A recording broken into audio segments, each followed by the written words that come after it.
কারোর সাথে খারাপ ব্যবহার করলেন মানে নিজের সাথে নিজে হেরে গেলেন।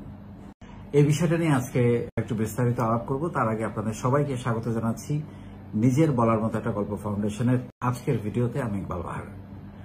আমরা অনেক সময় নিজেকে নিয়ন্ত্রণ করতে না পেরে, আমি যেটা বলি যে রাগ নিয়ন্ত্রণ করতে না পেরে আমরা অনেক সময় অনেক কথা অনেক জায়গায় বলে ফেলি। আপনি হয়তো একজন ভালো মানুষ, সবসময় সুন্দর করে কথা বলেন, বিনয়ী, হয়তোবা বেশিরভাগ সময় বিনয়ী, কিন্তু এরকম অনেক সময় হয় যে মেজাজ কন্ট্রোল করা যায় না।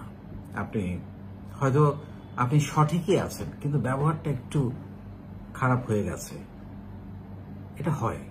এবং দেখবেন আপনি যদি একজন ভালো মানুষ হন, পরবর্তীতে পরক্ষণেই আপনার মনে হবে, আচ্ছা আমি এতটা লাউড বা এতটা বাজে ভাবে না বললেও পারতাম। তার হয়তো মনে কষ্ট গিয়েছে, এবং তার যে মনে কষ্ট গিয়েছে সেটা তো আপনি যখন ব্যবহার করেছেন তার চেহারাতেই সেটা ফুটে উঠেছে।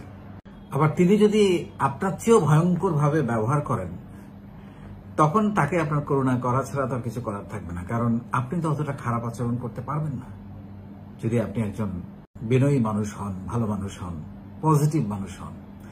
তো আমি আসলে নিয়ন্ত্রণের জায়গাটাতে কথা বলতে, আপনি ভালো মানুষ, আপনি পজিটিভ মানুষ, আপনি বিনয়ী মানুষ, কিন্তু অনেক সময় কিছু কিছু জিনিস নিয়ন্ত্রণ করা যায় না, মুখ ফসকে বের হয়ে যায়, বা আপনি বলতে চান নাই, এরকম কিছু সিচুয়েশন তৈরি হয় লাইফে চলতে গেলে।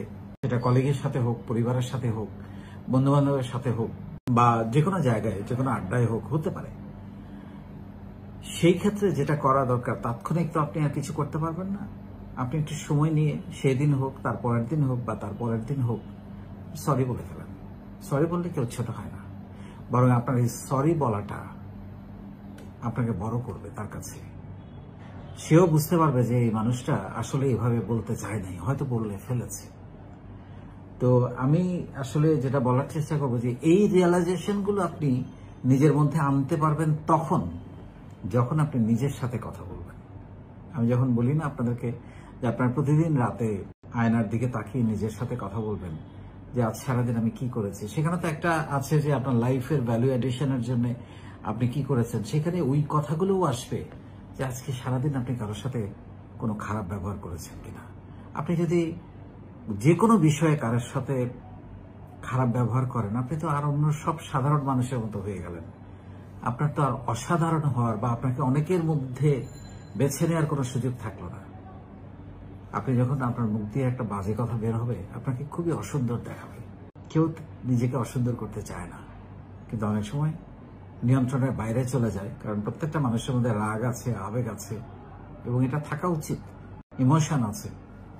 কিন্তু এটাকে নিয়ন্ত্রণ করতে পারা বা রিপেন্টেন্ট, মানে পরবর্তীতে এটা নিয়ে তার মধ্যে একটা প্রায়শ্চিত্ত তৈরি হওয়াটাই হচ্ছে ভালো মানুষের লক্ষ্য। সরি বলে ফেলুন, দেখবেন আপনার হালকা লাগছে, ফুরফুরে লাগছে।